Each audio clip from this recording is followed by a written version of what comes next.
Good evening student. बच्चों, हम monopolistic competition को पढ़ रहे थे। मोनोपोलिस्टिक कंपटीशन में आज हम थर्ड पार्ट की बात करेंगे। 2 वीडियो इससे पहले आ चुके हैं, उनके लिंक मैं इस वीडियो के डिस्क्रिप्शन में डाल दूंगा, तो वो ज़रूर देखना। ठीक है, आज हमारे पास बच्चों जो कॉन्सेप्ट है वो है determination of price and output under monopolistic competition, यानी कि मोनोपोलिस्टिक एकाधिकारी प्रतियोगिता के अंतर्गत कीमत और उत्पादन का निर्धारण कैसे होता है उसके बारे में बात करेंगे। कीमत और उत्पादन के निर्धारण के बारे में बात करने से पहले एकाधिकारी प्रतियोगिता में हमारे सामने 2 शर्तें होती है इक्विलिब्रियम की, संतुलन की 2 शर्तें होती है। कौन सी होती है? पहली जो शर्त है वो तो होती है MC = MR, और दूसरी जो होती है वो होती है MC cuts MR from below. MC cuts MR from below, ये 2 शर्तें होती है, यानी कि MC और MR दोनों बराबर होने चाहिए कर्व, और MC MR को नीचे से काट रही होनी चाहिए। ये तो 2 शर्तें होती है। इसके बाद में हम यहाँ एकाधिकारी प्रतियोगिता की स्थिति के अंदर एक वस्तु का उत्पादन करने वाली बहुत सारी फर्में होती है। इन सारी फर्मों के टोटल को क्या बोलते हैं? यहाँ पर समूह बोलते हैं। जैसे परफेक्ट कंपटीशन में हम क्या बोलते थे? जब बहुत सारी फर्में इकट्ठी हो जाती थी तब हम उनको क्या बोलते थे? इंडस्ट्री बोलते थे।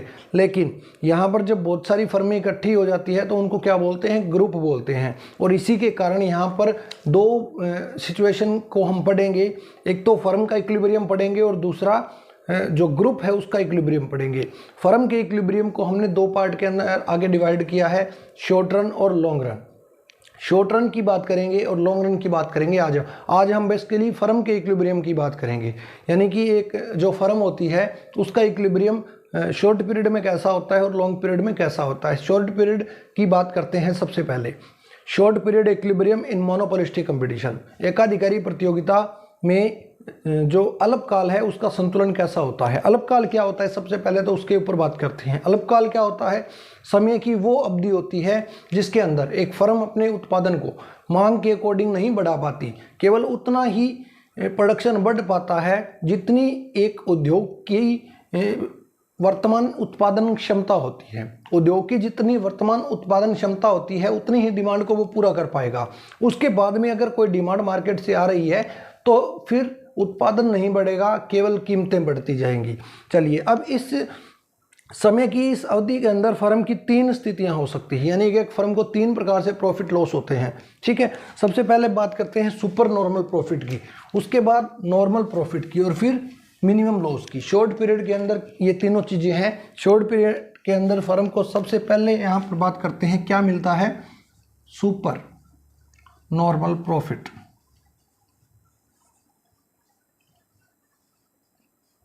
सुपर नॉर्मल प्रॉफिट मिलता है। सुपर नॉर्मल प्रॉफिट क्या होता है? जब एवरेज रेवेन्यू एवरेज कॉस्ट से ज़्यादा होती है। ये कंडीशन फुलफिल होनी चाहिए। चलिए डायग्राम बनाते हैं और फिर देखते हैं कि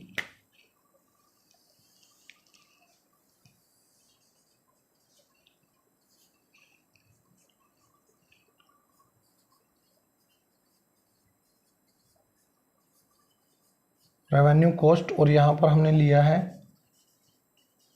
आउटपुट को। क्लियर? चलिए अब बात करते हैं average revenue,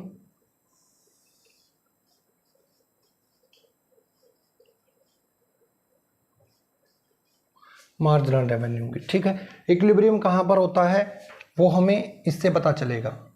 marginal cost curve, इस पॉइंट के ऊपर क्या है? इक्विलिब्रियम, यानी कि MCMR बराबर है और MCMR को नीचे से काट रही है। इस लाइन को नीचे करेंगे और यहाँ से उत्पादन का पता चल गया कि OQ प्रोडक्शन हो रहा है। इस लाइन को जब और आगे बढ़ा देंगे तो हमें पता चल जाएगा रेवेन्यू कितनी मिल रही है। सॉरी,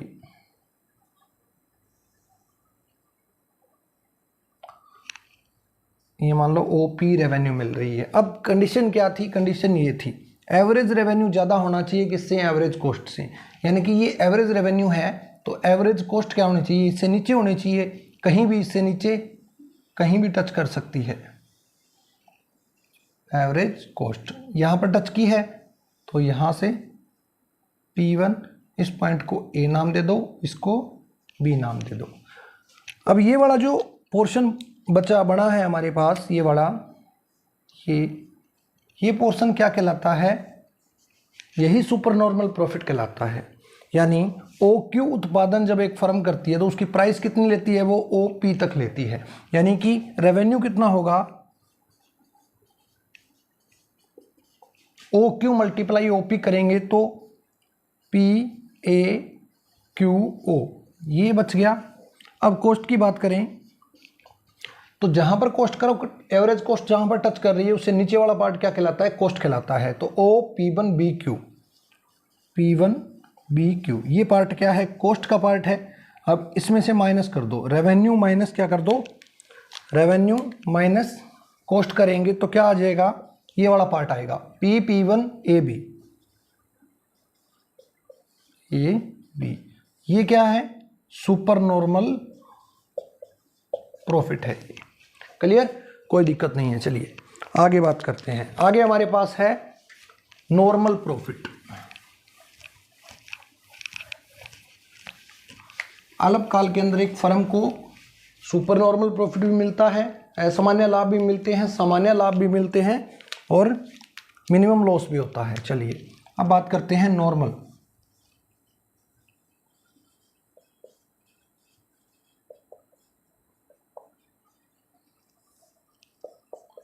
नॉर्मल प्रॉफिट, इनको भी डायग्राम से देखते हैं।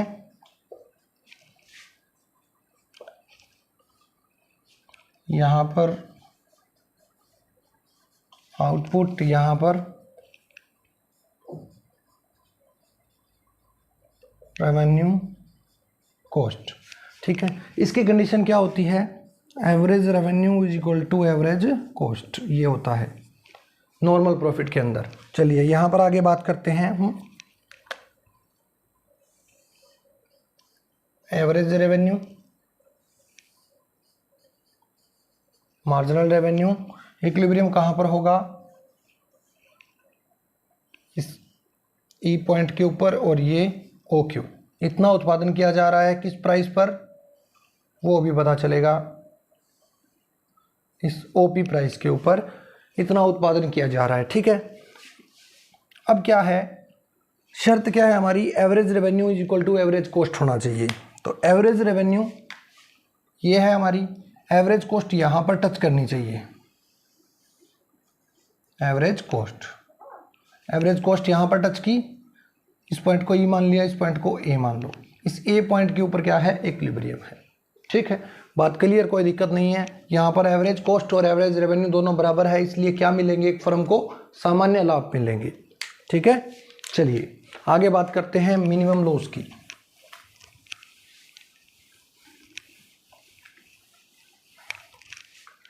मिनिमम लॉस के अंदर भी क्या होगा बच्चों, डायग्राम जो मोनोपोली के अंदर जो डायग्राम बनाए थे बिल्कुल वही सेम डायग्राम है ये, तो घबराने की जरूरत नहीं है।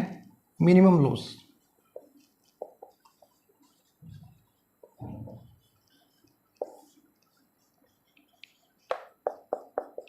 चलिए डायग्राम बनाते हैं।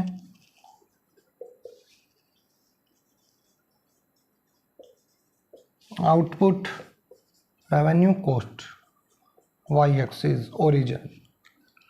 ओके, चलिए अब यहां पर हमारे को बनाना है क्या, एवरेज रेवेन्यू और दूसरा मार्जिनल रेवेन्यू। क्लियर, चलिए अब आगे बात करते हैं। इक्विलिब्रियम कहाँ होगा, जहां पर एमसीएमआर को नीचे से काटेगी, यहाँ पर ये ओक्यू उत्पादन हो रहा है, इसको आगे बढ़ाकर देखेंगे तो वहां से पता चलेगा कि कितना प्राइस मिल रहा है। अब इसकी शर्त क्या होती है, मिनिमम लॉस की शर्त क्या होती है कि एवरेज रेवेन्यू कम होता है एवरेज कॉस्ट से। कहने का मतलब कि ये जो एवरेज रेवेन्यू है इससे ऊपर कहीं पर एवरेज कॉस्ट कट करेगी। मान लो ये बना दिया हमने एवरेज कॉस्ट, इसको ऊपर लेके जाओ, जहां पर ये एवरेज कॉस्ट को टच करेगा वहां से इधर ले आओ इसको, P1 इसको नाम दे दो A, इसको नाम दे दो B। चलिए अब एक फर्म को क्या मिल रहा है, एक फर्म को मिल रहा है बच्चों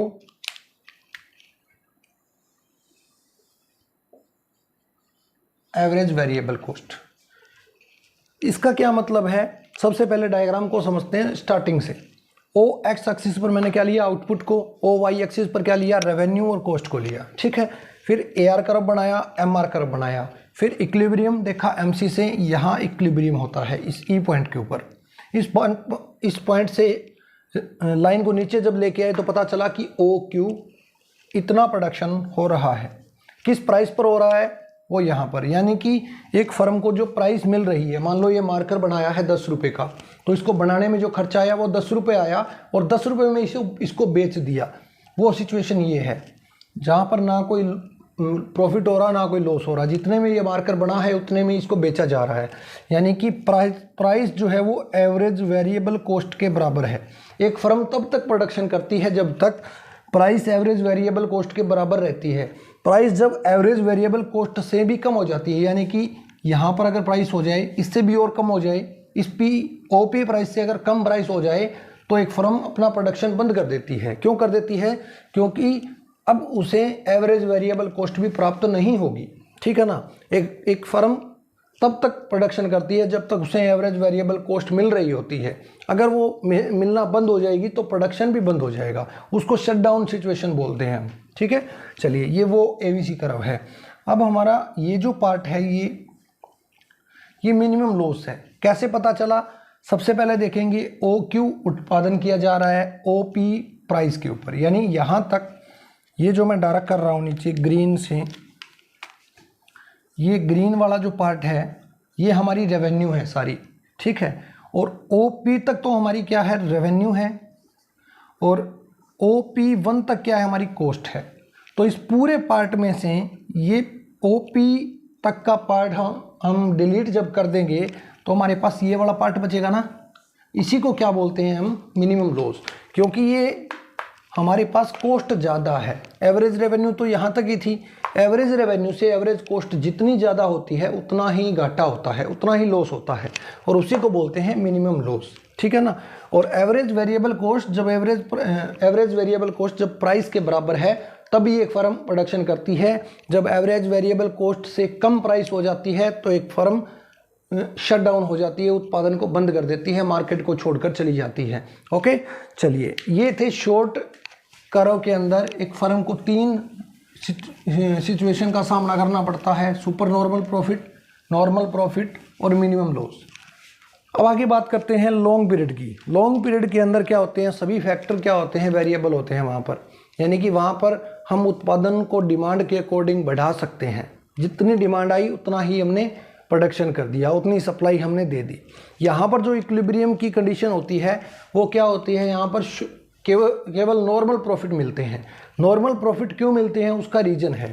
पहला रीज़न तो ये है कि जब फर्में मार्केट के अंदर सुपर नॉर्मल प्रॉफिट को देखती है तो मार्केट में वो दूसरी फर्में भी एंटर कर जाती हैं। नई फर्में मार्केट में आएंगी तो उनके आने से क्या होगा, उनके आने से सप्लाई बढ़ जाएगी। क्या होगा, जब पहले मान लो मार्केट में 10 फर्में थी, उन 10 फर्मों को क्या हो रहा था, सुपर नॉर्मल प्रॉफिट हो रहा था। इस सुपर नॉर्मल प्रॉफिट को देखकर मार्केट के अंदर 7 फर्में मान लो और आ गई। 7 फर्में जब और आएंगी तो क्या होगा, सप्लाई बढ़ जाएगी। जब सप्लाई किसी चीज़ की बढ़ती है तो प्राइस क्या हो जाता है, कम होता है, और प्राइस कम होने से क्या होगा, प्रॉफिट कम हो जाएगा। कम होकर क्या हो जाएगा, ओनली नॉर्मल हो जाएगा। आई बात समझ में। यानी कि मार्केट में पहले 10 फर्में थी, उनको सुपर नॉर्मल प्रॉफिट मिल रहा था। इस सुपर नॉर्मल प्रॉफिट को देखकर 7 फर्में और आ गई। अब क्या हुआ, सप्लाई बढ़ गई, क्योंकि ये 7 फर्में भी तो प्रोडक्शन करेंगी। उससे क्या होगा, सप्लाई बढ़ेगी। सप्लाई बढ़ने से क्या होता है, प्राइस कम होता है, और प्राइस कम होने से क्या होता है, एक प्रोड्यूसर के लाभ कम हो जाते हैं, और लाभ कम होने से क्या हो जाते हैं, वो नॉर्मल हो जाते हैं। पहला कारण तो ये था। दूसरा कारण है कि जब मार्केट के अंदर नई फर्में आती है तो वो अपने प्रोडक्ट की प्राइस पुरानी फर्मों से कम रख देती है, जिस कारण दोनों ही, यानी नई फर्में और पुरानी फर्में दोनों को ही क्या है, अपनी प्राइस को कम करना पड़ता है। मान लो मार्केट के अंदर पहले 10 फर्में हैं, 7 और आ गई। ये 7 फर्में जो नई आई है, इन्होंने प्राइस को क्या किया है, कम किया है। जब इन्होंने प्राइस को कम कर दिया तो इनको भी तो प्राइस कम करना पड़ेगा। अब इन्होंने भी प्राइस कम कर दिया, यानी कि दोनों को प्राइस कम करना पड़ गया। दोनों को प्राइस कम करने से पहले इनको सुपर नॉर्मल प्रॉफिट मिल रहा था, अब क्या हो जाएगा, दोनों को ही नॉर्मल प्रॉफिट मिलेंगे, दोनों को ही नॉर्मल प्रॉफिट मिलेंगे। तीसरा जो मेन कारण है वो क्या है, तीसरा कारण ये है बच्चों कि जब मार्केट के अंदर कोई प्लांट लगाने की कॉस्ट बहुत ज़्यादा कम हो जाती है, जिस समय उस समय बहुत सारी फर्में जब मार्केट में आती है, नई नई फर्में, तो उन्हें क्या ज़रूरत पड़ती है, फैक्टर ऑफ प्रोडक्शन की। जब नई फर्में मार्केट में आती है तो उनको फैक्टर ऑफ प्रोडक्शन चाहिए, यानी कि लैंड, लेबर, कैपिटल, एंटरप्रेन्योर, ये सारी चीज़ें चाहिए। तो जब नई फर्में मार्केट में आएंगी तो वो डिमांड करेंगी कि इसकी फैक्टर ऑफ प्रोडक्शन की, और डिमांड ज़्यादा होने से फैक्टर ऑफ प्रोडक्शन की प्राइसेस बढ़ जाएगी, यानी कि अब सभी फर्मों को क्या हो जाएगा, नई और पुरानी सभी फर्मों को फैक्टर ऑफ प्रोडक्शन को ज़्यादा पेमेंट करना पड़ेगा, और ज़्यादा पेमेंट करना पड़ेगा तो उनके प्रॉफिट कम हो जाएंगे, और कम होकर क्या हो जाएंगे, नॉर्मल हो जाएंगे। इसलिए कहा जाता है कि लॉन्ग रन के अंदर एक फर्म को या एक ग्रुप को हमेशा जो है वो नॉर्मल प्रॉफिट मिलते हैं। चलिए अब इसका डायग्राम देख लेते हैं। डायग्राम वही सेम होगा शॉर्ट पीरियड वाला, बस थोड़ा सा फर्क होगा क्या कि वो डायग्राम थे शॉर्ट पीरियड के, ये है लॉन्ग पीरियड का। तो यहाँ पर LMC और LSC का यूज़ कर लेंगे, बाकी कुछ नया नहीं होगा। X O Y यहाँ पर रेवेन्यू, कॉस्ट, आउटपुट। चलिए AR,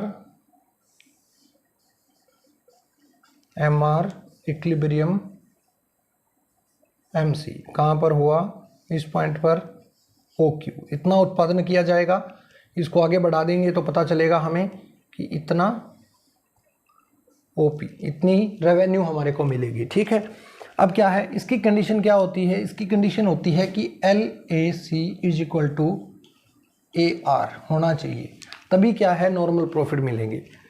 AR तो यहाँ पर ये रहा, और यहाँ से इसको टच करवा देंगे LAC, और ये LMC है। ठीक है, तो ये जो पॉइंट है A मान लो, E मान लो, E पॉइंट तो ये होगा, A इसको मान लो। ठीक है, तो यहाँ पर क्या होगा, एवरेज रेवेन्यू और लॉन्ग रन एवरेज कॉस्ट जहाँ पर बराबर है वहाँ पर क्या होगा, नॉर्मल प्रॉफिट एक फर्म को मिलते हैं। तो आज की वीडियो के अंदर इतना ही। अगर वीडियो पसंद आई है, कंटेंट समझ में आया है, तो वीडियो को लाइक ज़रूर करें, वीडियो को शेयर करें, चैनल को ज़्यादा से ज़्यादा सब्सक्राइब करें। थैंक यू दोस्तों, मिलते हैं नेक्स्ट वीडियो में।